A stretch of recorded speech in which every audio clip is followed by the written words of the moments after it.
Assalamu alaikum, dear students. I hope you will be fine.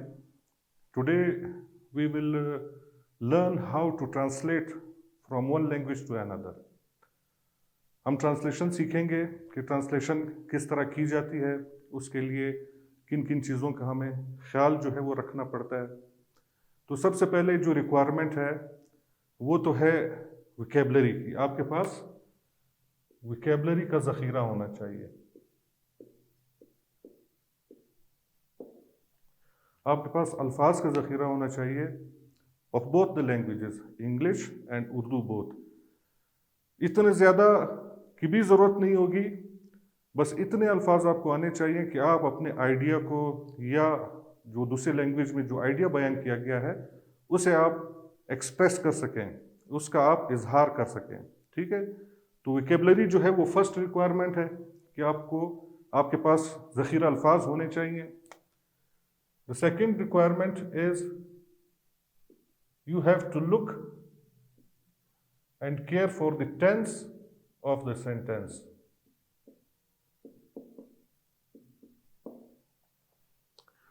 यानी आप जिस sentence या जुमले को आप ट्रांसलेट करेंगे उसके टेंस को आपने जो है वो गौर से देखना है और उसमें गलती नहीं करनी।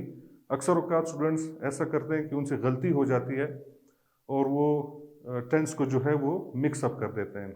मिसाल के तौर पे उसने कहा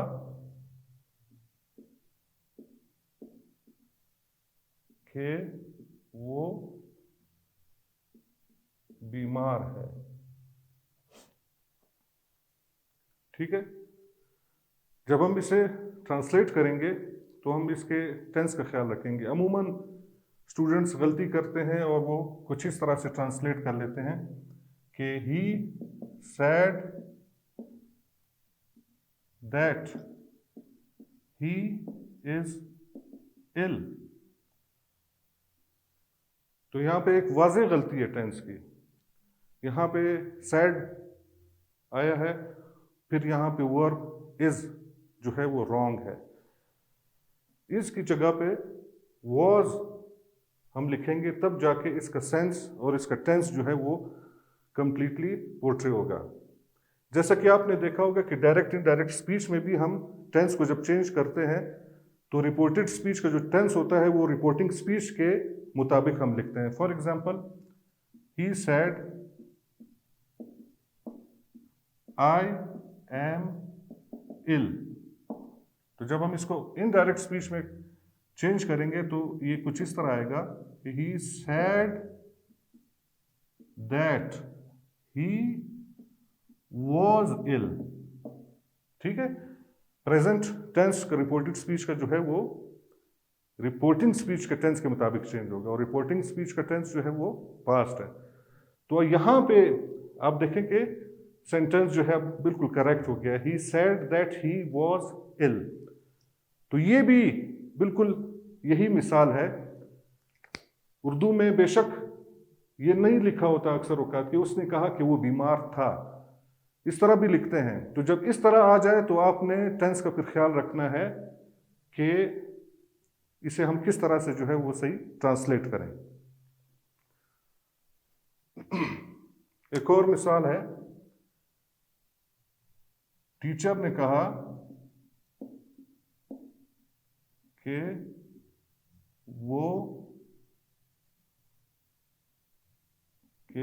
मैं तुमसे नाराज हूं। टीचर ने कहा कि मैं तुमसे नाराज हूं। इसका ट्रांसलेशन हम किस तरह करेंगे? Teacher said that he was angry with him. अगर हम इस तरह कहेंगे कि teacher said that he is ill, he is angry with him, it will be wrong. ठीक है, क्योंकि अक्सर लड़के इस चीज को देखते हैं कि ये तो प्रेजेंट टेंस में है, मगर वहां पे जो आइडिया है वो पास्ट टेंस का है कि उसने टीचर ने कहा यानी पास्ट में कहा कि मैं तुमसे नाराज हूं। तो जब हम इसकी ट्रांसलेशन करेंगे तो हम कुछ इस तरह लिखेंगे कि teacher said that he was angry with him. मगर अगर इंग्लिश में रिपोर्टेड अपना डायरेक्ट स्पीच आया हुआ हो, मिसाल के तौर पे उसने कहा मैंने खाना खा लिया है, ठीक है। इसको जब हम ट्रांसलेट करेंगे तो एग्जैक्टली इसी तरह ही ट्रांसलेट करेंगे, जो जिस तरह लिखा हुआ है रिपोर्टेड स्पीच, जो एग्जैक्ट अल्फाज हैं उसी तरह हम लिखेंगे कि he sad I have eaten the meal, ठीक है। तो एज इट इज हम इसको जो है वो ट्रांसलेट करेंगे, हम इसको इनडायरेक्टली नहीं लिखेंगे। इसी तरह इन्वर्टेड कॉमास में हम इसको लिखेंगे। और ये ख्याल रखना है कि जो एग्जैक्ट कोटेशंस हैं अगर आ जाएं तो हम उनको इसी तरह एज इट इज लिखेंगे, ना ही कॉमा हटाएंगे, ना ही उसको इनडायरेक्ट स्पीच में कन्वर्ट करने की कोशिश करेंगे। तो ये तो हुआ टेंस के बारे में, ठीक है। जो तीसरी रिक्वायरमेंट है ट्रांसलेशन के लिए वो है कि आपने जो सेंस है किसी जुमले का उसको आपने ट्रांसलेट करना है, ना कि हू बहू एग्जैक्टली जो अल्फाज लिखे हुए हैं उनको आप ट्रांसलेट करने लग जाएं। क्योंकि इस तरह जो है वो ज़रूरी नहीं है कि आप ट्रांसलेट कर पाएँ, आप गलती के मुतमिल हो सकते हैं इस तरह से, ठीक है। मिसाल के तौर पे मतलब ये है कि थर्ड रूल है हमारा कि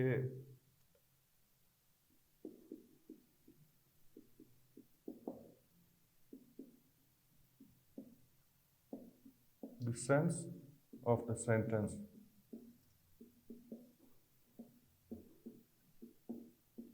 rather than the exact words, ठीक है। जैसे कि हमारे पास एक मिसाल है, उसे देख कर मेरा दिल बाग बाग हो गया। तो अगर हम इसके लिटरल मीनिंग पे जाते हैं, वर्ड बाय वर्ड इसको ट्रांसलेट करने की कोशिश करते हैं, ठीक है, तो हमसे गलती हो सकती है। मिसाल के तौर पे कुछ कहेंगे कि my heart became garden garden when I see him या after seeing him, so it is totally wrong, ठीक है। इसे हम इंग्लिश में किस तरह से ट्रांसलेट करेंगे? आई वॉज हाईली या फिर extremely delighted to see him, okay. एक और मिसाल है, वो ऐसा गया कि गया ही गया, या इसे इस तरह भी कह सकते हैं कि वो ऐसा गया कि वापस नहीं लौटा।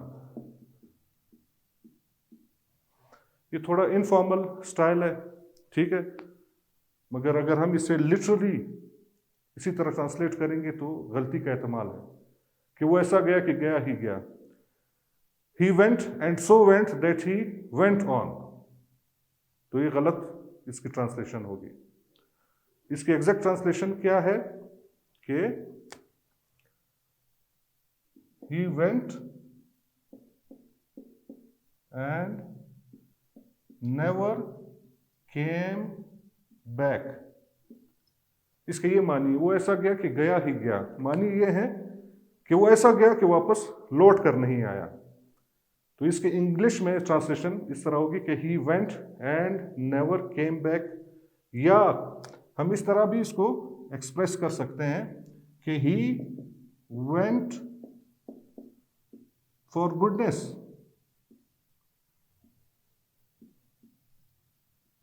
ठीक है, ही वेंट फॉर गुडनेस। जनाब का इसम शरीफ, जाहिर है आप किसी का नाम पूछ रहे हैं, ठीक है, तो यहाँ पे मतलब ये है कि मुअद्दबाना अंदाज में उसने बात पूछी है। तो इंग्लिश ट्रांसलेशन भी हम इसकी इसी तरह ही करेंगे, जैसे कि योर गुड नेम प्लीज,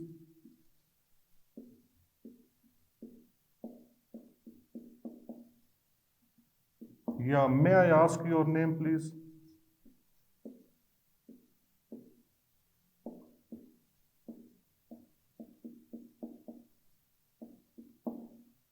ठीक है,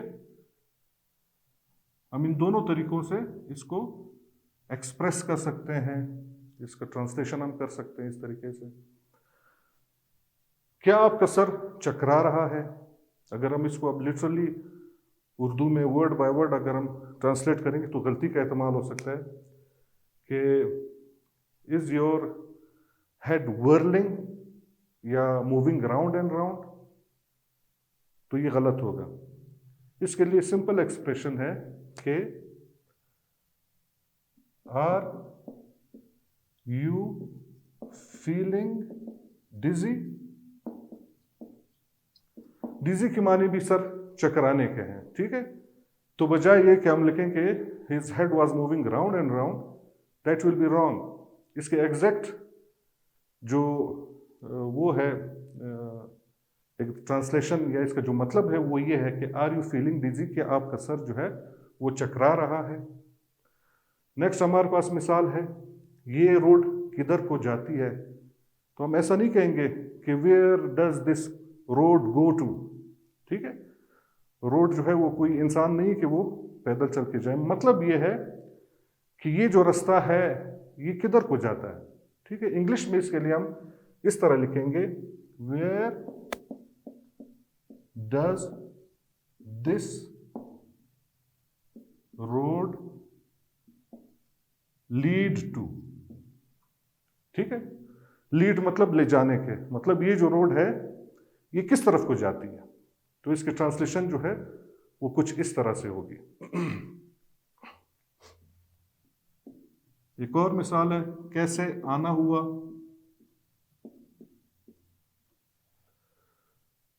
या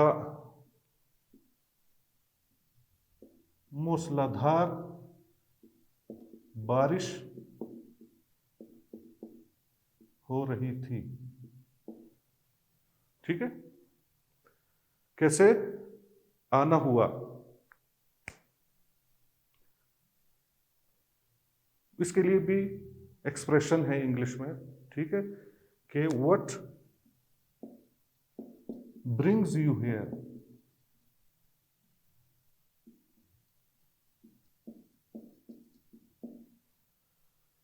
अगर हम इसके मानी करने लगें कि व्हाट ब्रिंग्स यू हियर, तो उर्दू में शायद हम गलती करें कि तुम्हें क्या चीज लेके आई है यहाँ पे। ठीक है, but that is not the meaning of this sentence. इस सेंटेंस का मतलब है कि आप किस लिए आए हैं, किस खातिर आए हैं, कोई काम है, कैसे आना हुआ। ठीक है, so that will be the translation of कैसे आना हुआ। मूसलाधार बारिश हो रही थी। अब मूसलाधार के लिए कई अल्फाज हैं। मूसलाधार कहते हैं बहुत तेज बारिश को, तो हैवी रेन भी आप कह सकते हैं, वो भी ठीक है, मगर इसके लिए एक एग्जैक्ट इस्तिलाह बिल्कुल जो कि इस पे फिट आती है हम वो लिखेंगे, और वो क्या है कि it was raining cats and dogs. ठीक है, कैट्स एंड डॉग्स ईडियम है, ठीक है, जो कि बारिश के लिए इस्तेमाल होती है। जब बहुत ज्यादा मूसलाधार बारिश हो रही है, बहुत तेज बारिश हो रही होती है, तो उसके लिए फिर कहते हैं कि it is raining cats and dogs. तो यहां पे मूसलाधार बारिश को कैट्स एंड डॉग्स जो है वो परफेक्टली उसको पोर्ट्रे करता है। ठीक है, एक और बात, ट्रांसलेशन में मुहावरों का आपने खास ख्याल रखना है, क्योंकि इंग्लिश में जो मुहावरे होते हैं उसके एग्जैक्टली उसके बराबर के मुहावरे उर्दू में भी हैं, मगर उनके कंटेक्स्ट अलग होते हैं, उनके जो है वो जो ओरिजिन है वो डिफरेंट होता है, ठीक है, मगर मानी एक ही होते हैं, ठीक है। मिसाल के तौर पे, जो गरजते हैं वो बरसते नहीं।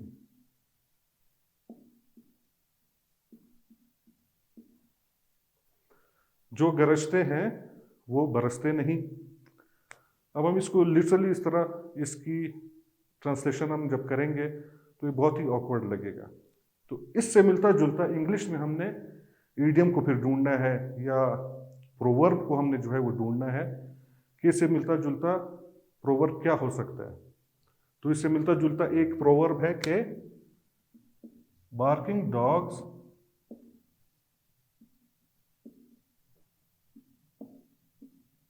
सेल्डम बाइट, यानी भौंकने वाले कुत्ते जो हैं वो शाज़ व नादर ही काटते हैं। तो इसका मफहूम बिल्कुल एग्जैक्टली ये पूरा कर रहा है। एक और मिसाल है कि लोहा लोहे को काटता है, ठीक है। और इसके लिए इंग्लिश में अपना एक प्रोवर्ब है, ठीक है, जो कि है कि डायमंड कट्स डायमंड, कि हीरा ही हीरे को काटता है। और हकीकत भी यही है कि एक हीरे की मदद से ही हम हीरे की तराश करते हैं, उसको काटते हैं, ठीक है, और हीरे की मदद से ही शीशे काटे जाते हैं। तो ये एग्जैक्टली लोहे की जो है प्रोवर्ब का ये अल्टरनेट है, ये उसका मुतबादिल है।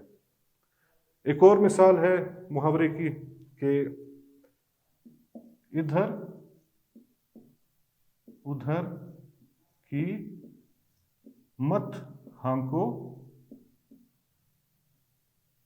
मतलब की बात करो।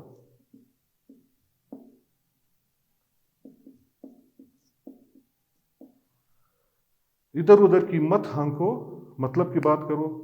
इससे मिलता जुलता इंग्लिश में जो प्रोवर्ब है वो है कि don't beat about the bush, ठीक है। बीट अबाउट द बुश यानी झाड़ियों के पीछे छुपना।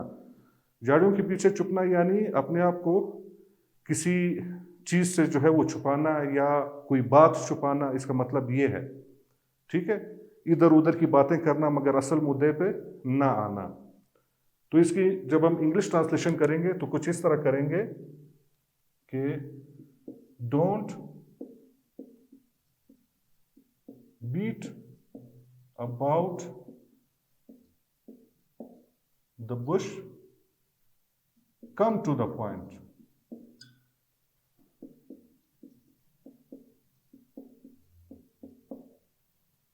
ठीक है। तो ट्रांसलेशन में आपने इन चीज़ों का जो है वो ख़ास ख्याल रखना होता है कि सबसे पहले तो आपको जो है आपके पास ज़ख़ीरा अल्फाज होने चाहिए, आप वोकैबुलरी अच्छी होनी चाहिए, इंग्लिश में भी उर्दू में भी। दूसरा, जब हम ट्रांसलेशन करते हैं तो टेंस का ख्याल जो है वो हमें रखना पड़ता है। जैसे कि मैंने पिछली मिसालों से आपको वाजे करके बताया कि टेंस को जो है आपने मिक्सअप नहीं करना, टेंस को गलत तरीके से आपने पोर्ट्रे नहीं करना। जो थर्ड रिक्वायरमेंट है वो translate the sense of the sentence, के जो जुमले की रूह है या एक बंदा जो बात करना चाह रहा है उसकी सेंस को, उसकी रूह को आप जो है वो ट्रांसलेट करें। जरूरी नहीं है कि आप लफ्ज ब लफ्ज वही चीज़ ट्रांसलेट करें। अगर आप इस तरह करेंगे तो गलती का एहतमाल है और आपसे गलती लाजमी होगी। तो आपने जो है इन चीज़ों का ख्याल रखना है कि जो मुहावरे हैं, उर्दू में जो मुहावरे हैं उसी तरह के इंग्लिश में भी मुहावरे होते हैं, आपने वो मुहावरे आपको पता होने चाहिए, ठीक है। और इन चीज़ों का आपने ख़ास ख्याल रखना है। Now we will come to the translation paragraph which has been given in your book. हम आपकी किताब में दिए गए एक पैराग्राफ की ट्रांसलेशन करेंगे, उससे आपको जो है बखूबी पता चल जाएगा कि ट्रांसलेशन किस तरह करनी है। So that is the passage taken from your lesson the selfish giant, ठीक है, ये सेल्फिश जायंट के लेसन का सेकंड पैराग्राफ है और इसको हमने ट्रांसलेट करना है। आए हम ट्रांसलेट करते हैं और सीखते हैं कि ट्रांसलेशन कैसे करते हैं। It was a lovely garden with soft green grass. ठीक है, ये एक लवली गार्डन, दिलकश, खूबसूरत जिसे हम कहते हैं, ये एक दिलकश बाग था जहां विथ सॉफ्ट ग्रीन ग्रास, जहां पे नरम सब्ज घास जो है वो उगी हुई थी, जहां पर नरम सब्ज घास थी। ठीक है, here and there over the grass stood beautiful flowers like stars। घास के ऊपर इधर उधर सितारों की मानिंद खूबसूरत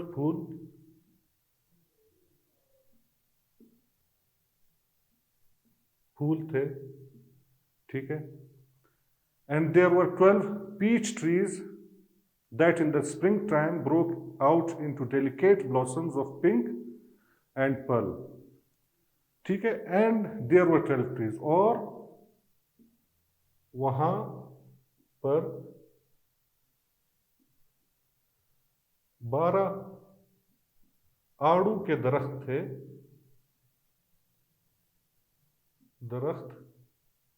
थे जिन पर बहार के वक्त या बहार के मौसम में वहां पर 12 आड़ू के दरख्त थे जिन पर बहार के वक्त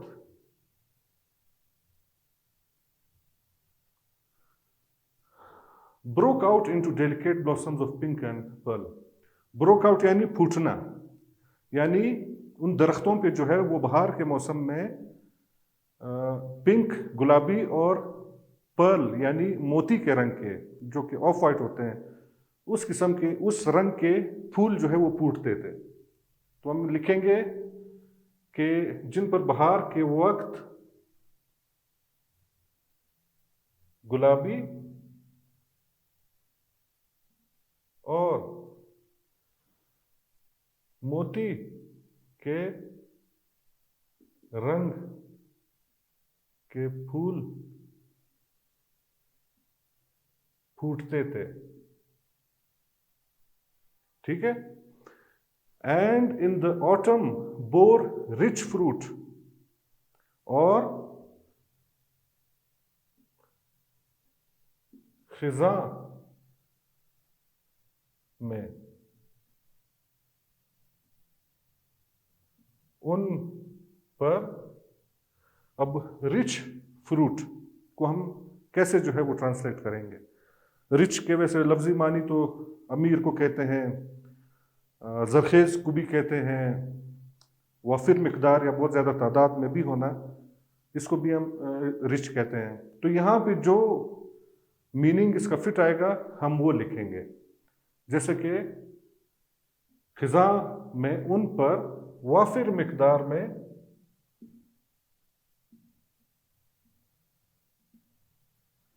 फल लगते, ठीक है, थे। ये एक दिलकश बाग था जहां पर नरम सब्ज घास थी, घास के ऊपर इधर उधर सितारों की मानिंद खूबसूरत फूल थे, और वहां पर 12 आड़ू के दरख्त थे जिन पर बहार के वक्त गुलाबी और मोती के रंग के फूल फूटते थे, और खिजा में उन पर वाफिर मिकदार में फल लगते थे। The next sentence is, the birds sat on the trees and sang so sweetly that the children used to stop their games in order to listen to them। ठीक है, अब हम इसको ट्रांसलेट करेंगे वर्ड बाय वर्ड, कोशिश करेंगे कि हमसे कोई भी इसमें लफ्ज या कोई आइडिया जो है वो हम मिस ना करें। तो the bird sat on the trees and saying so sweetly, परिंदे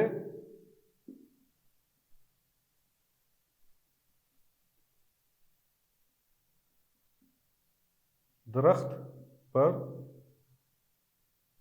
बैठ जाते और इतनी मीठी, स्वीटली यानी मीठी या सुरीली, और इतनी मीठी, मैं मीठी भी लिख रहा हूं और सुरीली भी,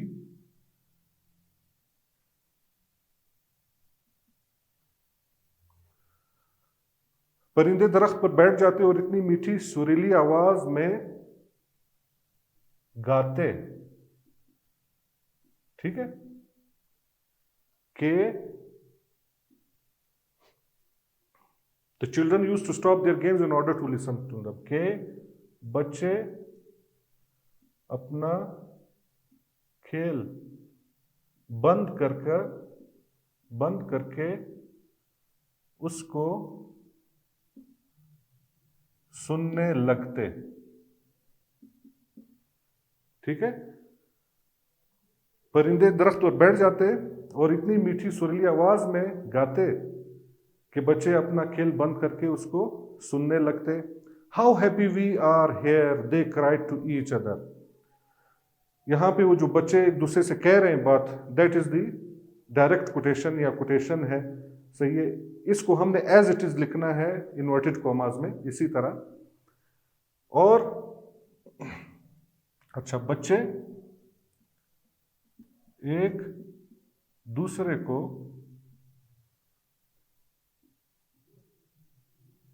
चीख कर कहते, हम यहां कितना खुश हैं, ठीक है। इसी तरह इन्वर्टेड कॉमास में हमने इसको उसी तरह लिखा है, एक्सक्लेमेशन मार्क से जाहिर करके। सो हैव यू अंडरस्टूड कि ट्रांसलेशन करते वक्त हमें किन किन चीज़ों का जो है वो ख्याल रखना पड़ता है। हो सकता है कि जो बात यहाँ पे पहली लिखी गई हो वो हम सब मतलब बाद में उसका जिक्र करें उर्दू ट्रांसलेशन में, और जो बात इंग्लिश में या जो आइडिया इंग्लिश में आखिर में दिया है, हो सकता है उस आइडिया से हम जो है वो स्टार्ट ले लें। तो ज़रूरी नहीं है कि हम एग्जैक्टली बिल्कुल जिस तरह इंग्लिश जिस तर्ज में जिस तरतीब में इंग्लिश लिखी हुई है उसी तरतीब में हम उर्दू को भी ट्रांसलेट करने की कोशिश करें। हमें देखना होगा, हमें सेंस देखना होगा, सेंटेंस का सेंस देखना होगा कि क्या जो है वो बात हो रही है और उस बात को एग्जैक्टली किस तरह से हमने ट्रांसलेट करना है, उसको कन्वे करना है। So that was the lesson regarding the translation. Next we will do personification, that what personification is.